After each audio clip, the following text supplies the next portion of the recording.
Yes, I will see you through the smoking flames on the sun. The Nawalt Facade. Quite often we hear of the Nawalt, don't we? For anyone here that is new or doesn't know what it means, Nawalt is an acronym, which, roughly spelled out, means not all women are like that. It's the get-out-of-jail calling card that the blue-pilled white knights and women use to excuse the behavior of women that acts in a way that contradicts the narrative society thrusts upon us on a daily basis, to distance themselves from the so-called bad women, or rather the lesser evolved of the female gender. But we red-pill men know better than that, don't we? We are acutely aware of the fact that the Nawalt, or the unicorn that so many men try to seek out, is nothing more than a myth. We understand that such a creature doesn't exist, and the real truth behind the facade that passes for facts these days lies directly in front of our very eyes. Take, for example, the daughter of a pastor in a very well-known and respected church. She is his pride and joy. She leads the congregation in songs whenever she plays the organ, piano, or whatever musical instrument the church has to offer. She leads the Relief Society, she leads a young women's program, and fulfills many obligations that God has called upon her to do.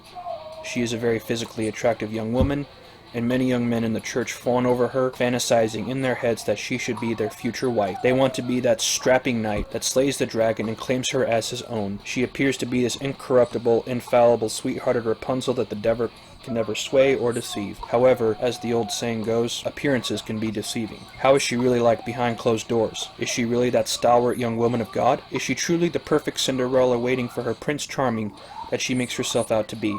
This is where the true test of her character and her personhood should be analyzed. This is where the facade ends. This is where the beast that lies within the beauty comes out to play. See, you wouldn't have guessed, but she leads a double life. She's a pervasive, sexual deviant that gladly spreads her legs for any random dude that she hooks up with on social media. She's nothing more than a filthy slut that's had miles upon miles of dick ran through her, like plywood boards going through the walls of a house during a tornado. She has no problem putting on a front to deceive so many men out there, including her own father. She makes all this money and gladly donates it to the father's church, but it's never asked, how does she get all this money? Oh sure, she may have a job bussing tables and or being the waitress at a local restaurant, so that would be a good cover-up.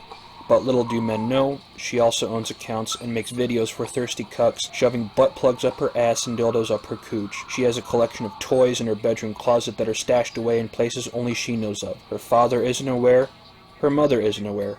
Nobody is aware. She doesn't want anyone to know. But let's say, for the sake of argument, that the mother happens to be cleaning the house and her bedroom one day. She goes to clean the closet and suddenly the bag of dildos fall onto the ground, and the mother goes to pick it up and she sees the dildos. She is utterly horrified. She tells the father/pastor when he comes home from work. He's in complete disbelief. Both of them are. They are beside themselves with grief, wondering how in the world could their daughter be so immoral? How could their daughter be this deviant Jezebel? Where did we go wrong? They had to cry. Confronting her would be a futile effort, and if the congregation were to discover this, well, it would definitely change the perception of the daughter, now wouldn't it? They never would have guessed. They never would have known who or what she really is. That's the facade that the Nawalt puts up to pass herself off as one of the good girls. Here's another scenario. The military housewife. In this, we have a housewife of a husband who is in the military, whether he's a high-ranking officer or a basic ass-in-the-grass recruit that has been sent off to fight in foreign land. She's still his wife, but let's say her husband is a high-ranking officer that many men respect and look up to. He is the one that has the trophy wife. They met a long time ago at a local get-together. They hit it off. He thinks to himself, I have found the one and she isn't like the rest. He lives out his life buying into the facade that he has found his special soulmate. They get married and start a family together. They may not be as religious or devout as the other family I mentioned, but she is a part of a thriving community where the local wives congregate and socialize on the weekly through sewing circles, knitting clubs, bookkeeping, or whatever women do. She's also another beautiful woman. She has a couple of kids she dolls up and gets ready for school. She cleans and maintains the household. She appears to be faithful and loyal to her husband that is out serving his country. She's the talk of the town, and many men wish they could have her as their own. They envy the man that is married to her, both officer and enlisted men alike. She's Miss Innocent, incorruptible, and a strong-minded woman. But is she really like that behind closed doors? Is she really the golden goose that lays the golden eggs? Many men aren't aware of the fact that she also leads a double life. While her husband is away, she's She's gladly meeting other men on dating apps and social media. She invites the men over to her house so they can have all the sex in the world, no strings attached. Then when they are done, the wife fixes herself up, cooks dinner, and the man leaves as if nothing ever happened. She picks the kids up from school, and the man comes home after a hard day at work. She continues to fulfill her duty as the wife and mother. They go to sleep and begin the next day doing the same thing. The cycle repeats itself all over again, until finally one day the husband comes across the messages and discovers his wife cheating. He's again beside himself in horror. He wonders the same thing. How could my sweetheart be like this? How could she shamelessly spread her legs for these random strangers and have sex with on the bed we share and under the roof I bust my ass to provide for? What could I have done differently to prevent this? He screams to himself. The answer is very simple. Nothing. There's nothing you could have done differently. It's all a cover-up. It's all a facade. This is where the Nawalt facade comes into play. It's a facade because female nature is universal. A woman's hypergamy is universal, and they want to keep men deceived and in the dark. They know if men were to discover the truth, it's game over for them. They need those plantation slaves. Hypergamy is one of the few constants in an ever-changing world. It doesn't matter what their background is. Big, small, short, tall, young, old, rich, poor, black, white, Asian, Hispanic, or anything else. She has those instincts. That's the key word. Instinct. Every woman has those instincts ingrained into them. It's embedded in their psyche. It's downloaded into their programming. It's a part of them whether you like it or not. Leopards never change their spots. Even if you were to find a so-called good girl or loyal wife, the instincts are there regardless. Even if she doesn't act on them, they are still a part of her. Whether she acts on them or not is different. We all know how that goes now, don't we? Thanks for listening. Don't forget to like, share, subscribe to my channel, and donate it to it for more content. Links will be in the description box below.